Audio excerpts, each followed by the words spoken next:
All right, we're back. We're going to do a little college football recap for you. What a crazy weekend it was. Bama, Texas, Kentucky, Florida, both crazy games. Let's start off with the betting records, though. Boy. That's might as well start there. I had 24 plays. 24 ended up having 24 plays in the weekend. 17 and 7, 17 and 7. Let's remember that. 17 and 7. Yeah. Okay.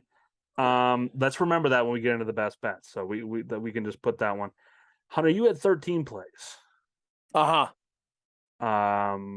6 wins? Any explanation for the people about what's going on? Fade me if you want to win. That's what we're doing out here. It's just reverse psychology. No, I'll take this over my week one with my 15 plays going 5 and 10. I'll take a 6 and 7. There's no doubt Yeah, about I it. mean, I mean, you're it showing is improvement. progress on the percentile I there. guess that's what you want in a better. If my dad were to jump in this, he would have destroyed me as well. He picked 16 games and he hit 12 of them. So, Wow, yep, that's pretty good. yep. That brings our season totals in college football. I am 32 and 24. That's 57%. Hunter 11 and 11 and 17, not 11 for 17. That's 11 wins, 17 losses. That's 39%. We're climbing slowly but surely. Now we'll get into the bad news. The best bet parlay loss. Did. Fresno, And it wasn't because of me. yeah, well, okay, well, people if they're riding with you, they're still losing. They got to That take is out a fair. second mortgage just to Okay. recover from your bets. Nope. Tell Fresno responsibly. State. I'll get into it with the area of grievances, but I was up till 2:30 in the morning watching the end of that game. That game kicked off at 10:30. I was up till 2:30 in the morning watching the end of that game, and it was such a crippler.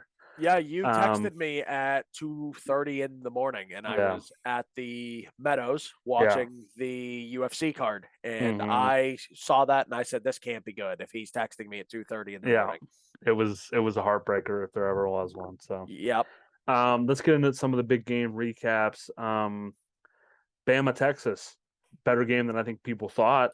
Yeah, for sure. If Quinn Ewers plays, do they win? If he plays that whole game, do they win? I want to say no because it's Bama, but I think maybe. I mean, that they offense played, was moving and grooving with him in there. They played great. Even without him, I thought they played well. Yeah. No, Hudson Card looked fine, and credit to Hudson Card for playing that game against Bama on a bum wheel. Yeah, he was able to still gut it out and have a good performance. That was my favorite game of the weekend. Yeah, also, it was a shame that game was at noon because that definitely could have been a nighttime. Yep, great game. I agree. And then I'm looking forward to this one, Kentucky, Florida. I told you. Okay. Anthony Richardson, your boy, when it mattered most, said, "Here you go, Kentucky. Here's the ball. Take it. Do what you want with it. Celebrate in our end zone. I ain't stopping you." Yeah, I'm actually gonna give you some. I can't believe I'm doing this because I hate him so much. Will Coffee Mayo is nice. He's nice. I hate it, but he's nice. He's not if you're talking about quarterbacks coming out of the draft this year, he's not Stroud or Young, but he's an intangible guy where he is a team guy. One, he's a great athlete. He'll need work once he gets to the NFL about reading defenses and mentally growing into the game. But he has all the intangibles to win in college. Yeah, he's good. He's an athlete. He just if you watch him on that sideline, guys respect the heck out of him. He's a great leader. I'm glad he's not at Penn State anymore because then I would have to hate him. So glad he left. I still do hate him, but not as much as if he was there making them succeed because that's what would be happening probably. Tennessee at Pitt. Shout out Tennessee. And Pitt burns Hunter for the second week in a row. I Going to be told you. talking about that come our next college football episode. I'm telling you that I right told now. you I love Pitt too much to bet them. Everything was telling me Pitt. Always fade yourself if everything's telling you to take one team. Pitt with Slovis out. I don't know if that's the same team, but I had the under 67.5, which hit too, but they confused me Yeah. because they came out against West Virginia and were obviously an 80% run team. And then they came out against Tennessee and were spread. It was the weirdest Yeah. change up of styles from week to week I've ever seen. The biggest piece of advice I would give, I'm going to be giving myself now, is they will get no love from me anymore. Nah. 0. That's 2 weeks in a row. I got burned so bad. I think I have a different mindset because I've had teams in the past. Houston's one of them. I think we talked about that in the college football preview. I can never get on the right side of Houston. I'm such a gambler. I have to bet them until I get on the right side of them. I don't think I've bet a team this year that I've 0-2 with. But if I get to that point, I will bet them every week until I get them right. Yep. Well, So, little teaser for you. When we record our bets episode coming up this week, I'll be fading Pitt. Take that how you want for right now. They're at Western Michigan. Yep, and I'm fading them. I already looked at it. I got it. Yep. Pitt. I actually have more than that. Wait. Pitt. Pitt coming off a loss. Yep. A team going to a team that beat them last year. Yep. Against a team that lost their quarterback and star receiver. Yep. Okay. So the line could be Pitt -1. Do you want my pick for it? It's an early pick, so I may switch though. I may switch. I don't know what's the line at. Let me see if I have it down here. I think I took it. Guess the line. Hold on. Let me guess the line. I have not looked at it. I'm gonna guess 12.5. I'm gonna say it's more than 2 touchdowns. 10.5, maybe. That if it's 10, I'm definitely taking Pitt. I guess I don't know about the quarterback situation, but here. I'll say it should be at 15.5. Yeah, I can't find it. I'm looking, but I want to say it was under 2 touchdowns when I saw it. I'm about to pull it up right here. I just opened up FanDuel quickly so we can get this actually accurate here. Come on, where are we at? I have not looked at lines yet. I mean, I'm going 10.5. Yep, 10.5. Wow. 10.5 point favorites. I'd be shocked if it stays there throughout the week. The more info is going to be on who's playing quarterback for Pitt. So, if it's anything under 2 touchdowns, I will probably be taking Pitt. Yeah, 10.5. I will be hammering Western Michigan. Hammering Pitt. If you think about Pitt last season, the Western Michigan loss probably kept them out of the playoff. Yeah, no, I mean, definitely. It was the only flop on Pickett's best year there by far. Yeah. So I think it's going to happen again. History repeats itself. That's just how it goes. You're taking Western Michigan money line. Right now, I actually have that. Yeah. Wow. It says right here, this is a little leak, I suppose, if you will, for our betting episode that I've already covered some things on. Pitt has killed me in the past 2 times. They get nothing from me anymore. Western Michigan ML. I think you're going to be. It's just going to be one of those things where you're going to be chasing Pitt the whole year. I think you're going to be trying to get on the right, whether it's betting on them or against them. You're going to be trying to getting them right, and it's just going to keep not hitting. Probably, yeah. So I would fade everything I'm saying. Anyone who's looking for any advice, do not do what I'm telling you. And then the last game I think was notable was USC Stanford. Yep. That USC offense, that's something to worry about, man. It's a problem. I'll tell you what, their defense got ripped apart by a very average Stanford offense. Shout out Emmett Smith Jr. I guess his name's EJ Smith, but like Emmett Jr. really ran right down their throat. Stanford's RPO game looked awesome. I don't know if they'll ever, even if they make the Pac-12 championship, I don't know if they'll have a good enough team to beat USC in that game, but Stanford looks solid. That could be. They did look solid. Now, obviously, it's USC. They got up for it a little bit. Who knows where they are? 2 weeks from now. But Stanford looks solid. It could be a team to keep your eye on moving forward. Yeah. USC. for the second week in a row has covered their, and I don't have a lot of wins. Yeah, but you're going to notice a tendency here from me. You're just laying the number every week. Bam, we're going again. So I'll be riding with them until they give me a reason not to, just because they've been doing so well. Twice. The lines are so low. I feel like, man. I had them first half -5.5, and the game -8.5. Yeah, way too easy. Way too easy. Okay, now time to get into the airing of grievances. The tradition of Festivus begins with the airing of grievances. I got a lot of problems with you people. Now you're going to hear about it. I have 2. Hunter, how many do you have? 2 as well. Okay, I'll kick it off then. This is easy. Fresno State. Fresno State made me stay up to 2:30 to watch this game.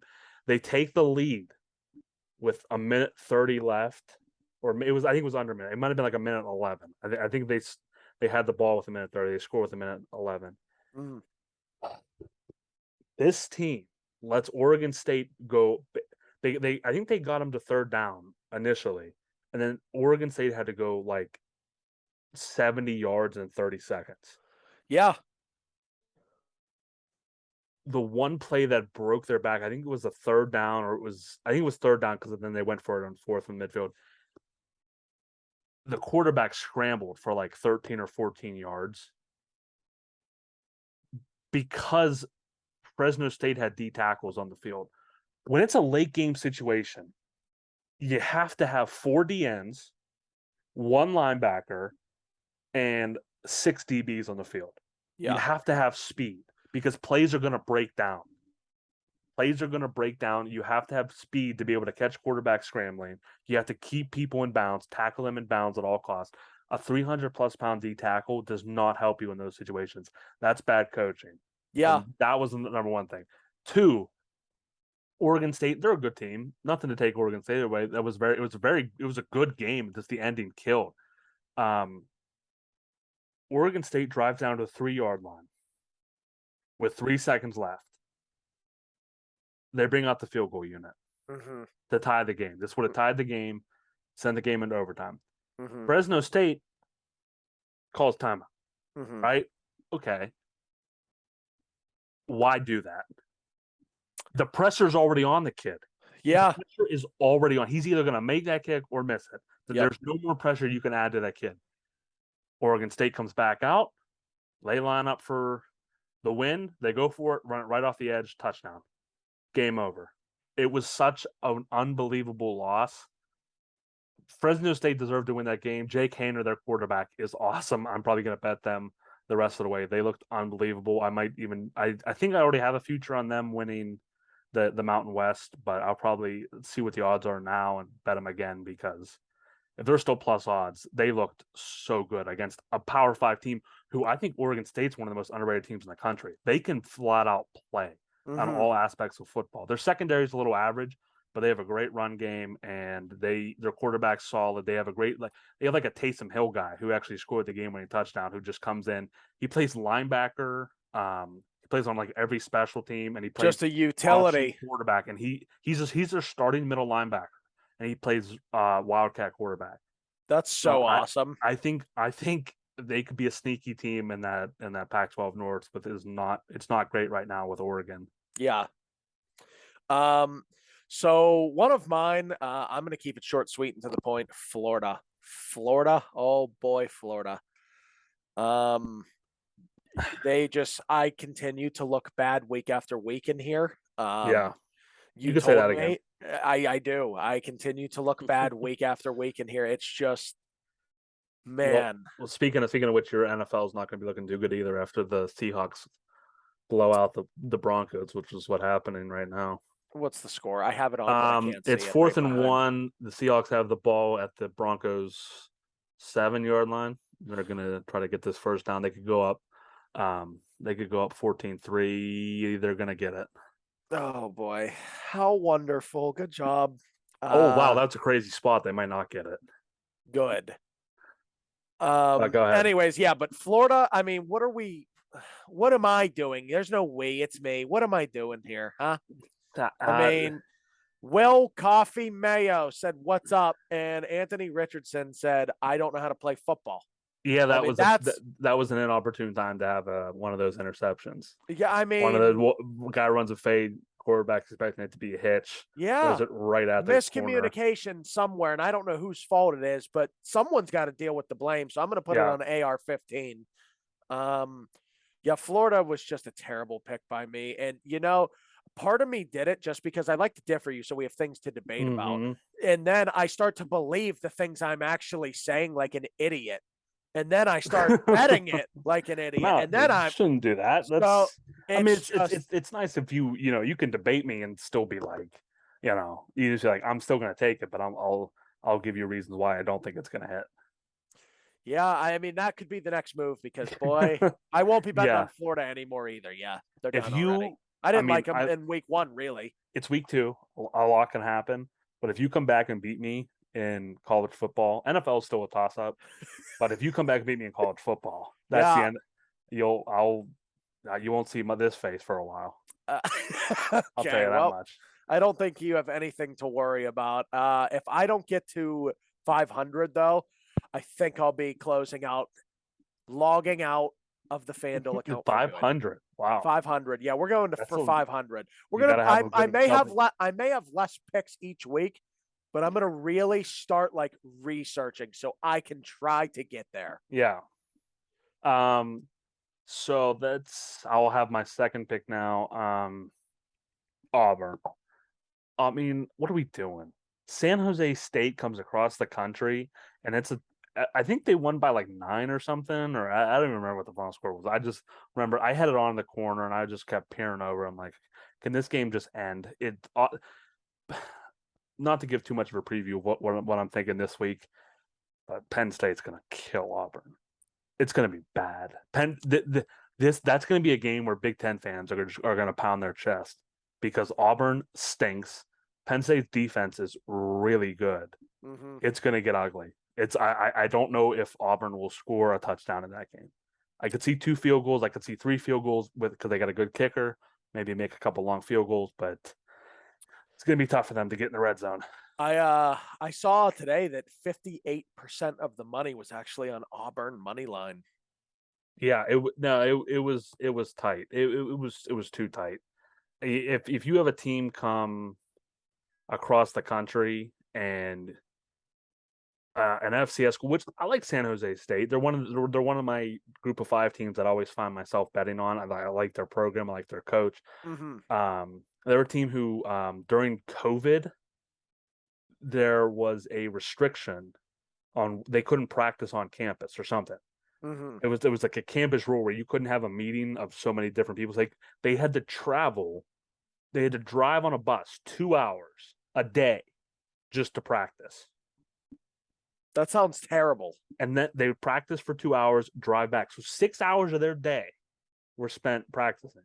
Yeah, ridiculous. That's unbelievable, actually. Wow. So they're just a program that fights, and I knew it would be tough to get. I just figured Auburn, step up, have bigger, faster, stronger. Mm-hmm. I bet them. They weren't my best bet. It was probably the bet I had that I liked the least because they never cover when I bet on them.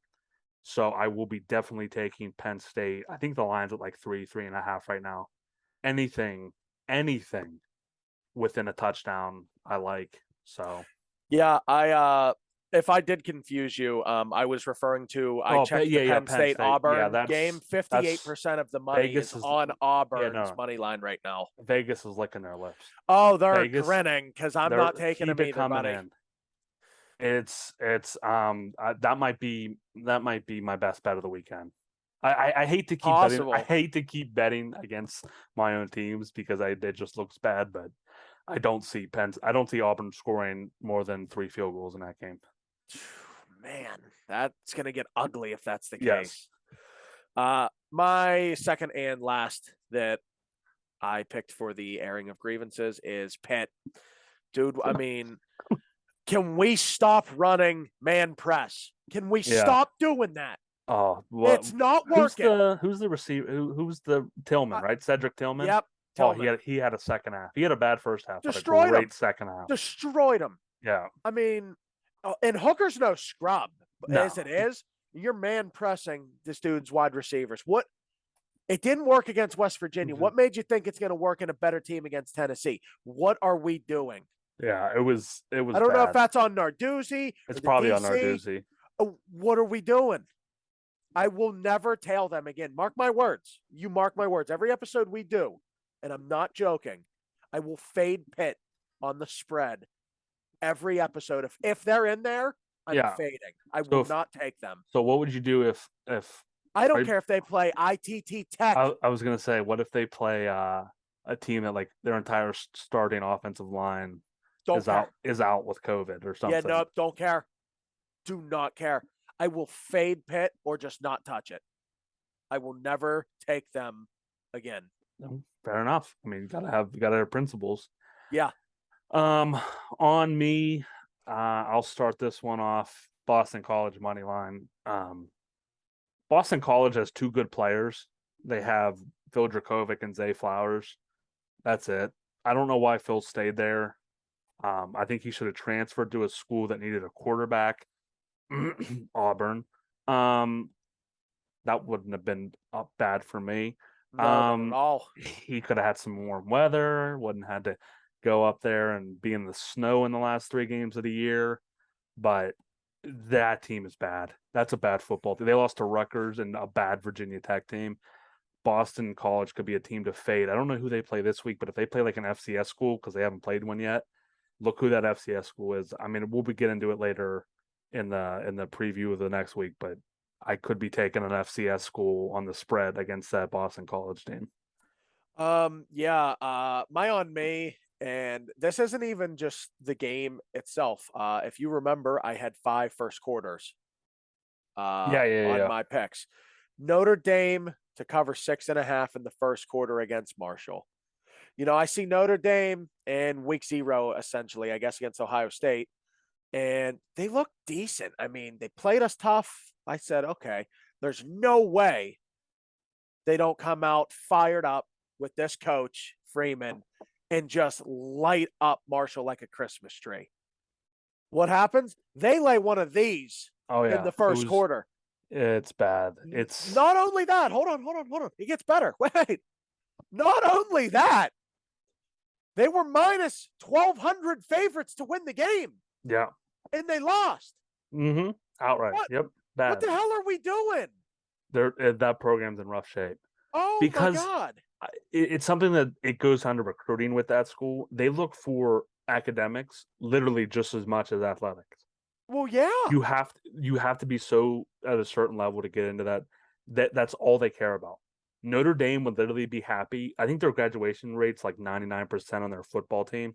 They would love if they just graduate 99% and like go like 8-4. It's like that team, that program, until they change that mindset, which I get it, it's important. You want the people in your program to graduate and do great things other than football. You're not going to compete for national champions. You think Nick Saban cares at all what his players do if they don't go to the NFL? No. Nope. You think Kirby Smart cares? No. Nope. No. You think Ryan Day? No. Yeah.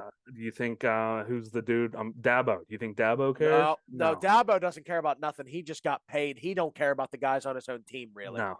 At this point, it's done deal. You just have to change your mindset about that, about what you look for in recruiting.